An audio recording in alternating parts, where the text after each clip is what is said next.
If I'm a buyer, I'm going to marry the inspection, kill the loan, and kiss the appraisal. Nice. And if you're sitting there wondering what the heck we're talking about, we're talking about the contingencies of a purchase agreement, which every buyer kind of struggles to, decide which routes they want to take when it comes to these. So, briefly, a contingency is a buyer's protector. You sometimes want to have these contingencies in place to protect yourself from, let's say, something going wrong with your loan, or the appraisal not meeting, or the famous inspection contingency. Yes, an all-encompassing investigation. Yes. For any aspect of the property that may affect the value. Right. So welcome to Keeping It Real with Realtor Randy, where we're going to break down these 3 contingencies for you today. I am joined once again by the wonderful Ellen Martinez, who is going to help me explain this to you. Okay? I think the contingencies are relevant to both buyers and sellers. It's not just buyers. Yeah. And because sellers also look at these contingencies to determine which offer they want to accept. Yeah, they're all, besides price, the other most important aspects of your offer are your terms, mainly besides your close of escrow length, your contingencies, the length of them, whether you're keeping them, whether you're waiving them completely. And we do see a ton of non-contingent offers here in the Bay Area, especially in the hyper competitive situations. When you are competing against multiple offers, you can stand out by having a really clean offer, which would be removing all those contingencies.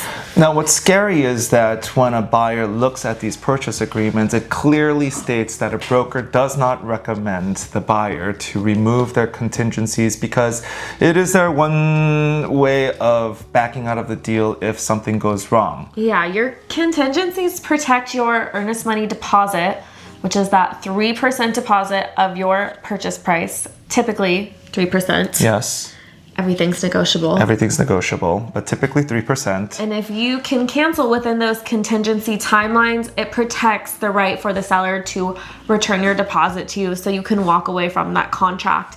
If you remove some of those contingencies or all of them and you cancel and want to walk away or renegotiate and you can't come to a meeting of the minds, the seller could potentially come after part of or your entire 3% deposit. Yeah, exactly. So let's break it down.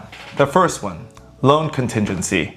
I guess if you're putting in a cash offer, you won't have a loan or an appraisal, so you don't have to worry about that. I mean, you can have an appraisal. You could get an appraisal. I haven't seen someone with cash offer do that, appraisal. right? Yeah. But yes, the loan contingency. This is why having a pre-approval is so important, because with a pre-approval, you have gone through the entire underwriting process. The loan officer has reviewed all of the loan documents and you are completely approved for that amount, right? Yeah, ideally your approval is fully underwritten, so it's gone through that third-party set of eyes. The underwriter has reviewed all your documents and you've had a chance to meet any conditions that they're asking for, verifying every little bit of all your personal information.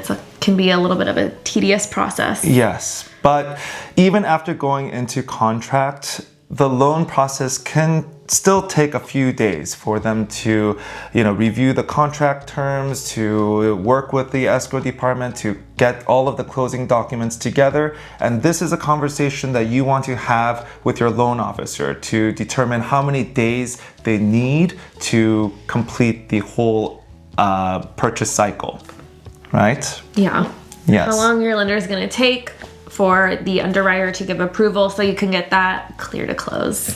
But let's just say you walked in on an offer with a pre-qualification and where the underwriter didn't vet all of your documents, and say you are in contract and you waive that loan contingency, but something went wrong in your loan process, right? Yeah. For instance, something... They found out about that giant car loan you have. Oh gosh. They found out you bought a Maserati before you got into contract. Silly. And now you can't qualify for your loan. Right. And so what are you gonna, and you waived your loan contingency, so what are you gonna do? Well, you're f***ed. you just risked your 3% deposit because you weren't prepared. Okay? Yeah. So that's an important one. This is why we always tell our buyers to get approved sooner rather than later. People like to wait till they find the house to get their approval, but that's just going to be a lot more stressful situation for you. We've been in a lot of situations where the buyer thinks maybe they're not super ready to start writing offers. The next day they're ready to write an offer. Their dream home comes on. They're rushing to do the approval process. Yeah. And so ideally you've already submitted all those documents, the underwriters reviewed them, and you can feel confident removing that loan contingency and working with a lender you trust is not going to have any issues qualifying you. Usually if you're both W-2 employees or if you're a single man or woman buying a house, W-2 is usually a little bit easier to qualify. Independent contractors, it can be a little more difficult, and sometimes it's harder to qualify conventional. There's like bank statement loans, which has a little bit higher rates, but yeah, the options exist though. And if you're like, what the heck is a pre-qualification versus a pre-approval? Well, I have a video on that, and I'm gonna put the link right here for you to check it out. All right, let's move on to the second contingency, appraisal contingency. Yeah, when you get a loan, the bank is not going to give you more money than the home is worth, so they're going to require you to get an appraisal. And that appraiser is going to look at comparable properties and give their opinion if this home is in line with market value at your purchase price. So you really want the appraisal to come in at your purchase price. Or higher. If it's higher, that's great. Nice. Yeah. It means the appraiser thinks you got a great deal, but there's actually not really that much you can do with it, unfortunately. It doesn't really do that much for your loan. Just gives you the peace of mind to know that you've got a great deal. Right.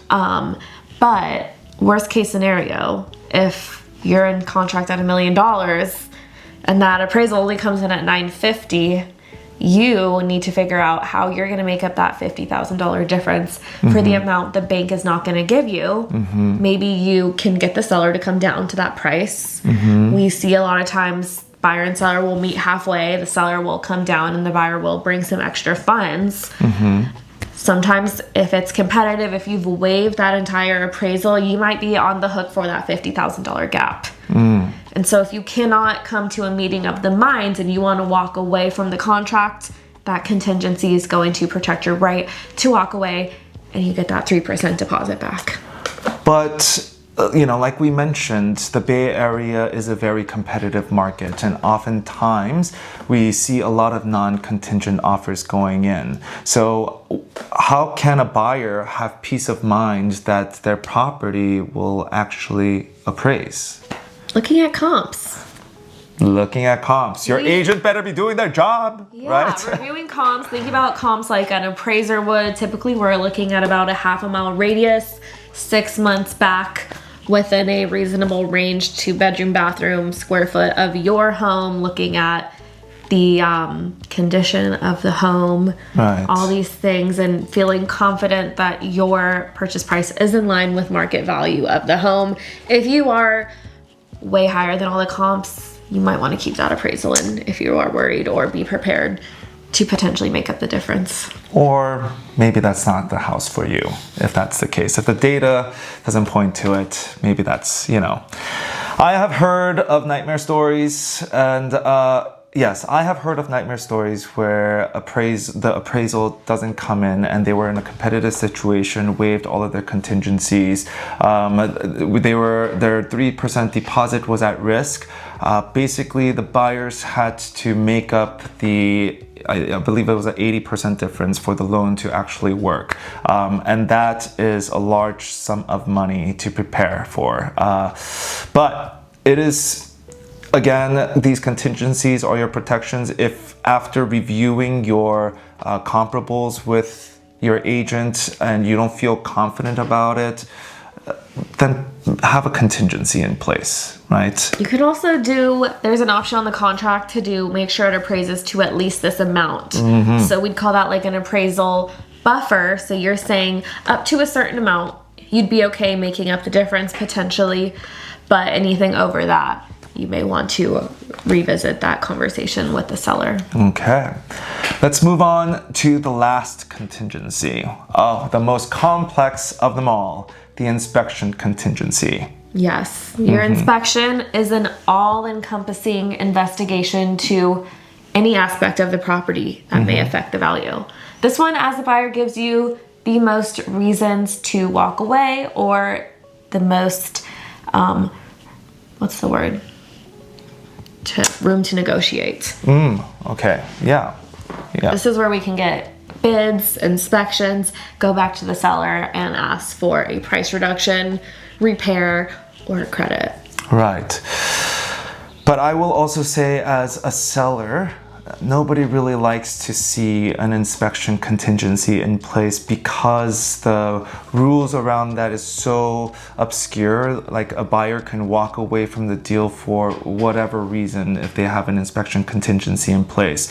So what we do and advise our sellers to do is to come up to provide an inspection report in their disclosures, to have a credible inspector to come out to your house and do a full-blown inspection so that the buyer can have peace of mind.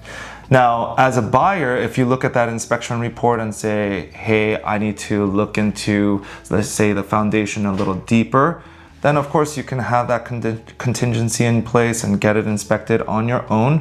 But really, the seller is trying to provide you peace of mind, and hopefully you don't come in with an inspection contingency, right? Yeah, if you want to remove that investigation, we want to, as your agent, make sure you've fully satisfied any part of that contingency that is giving you hesitation. Right, and that you are fully willing to accept that responsibility, right?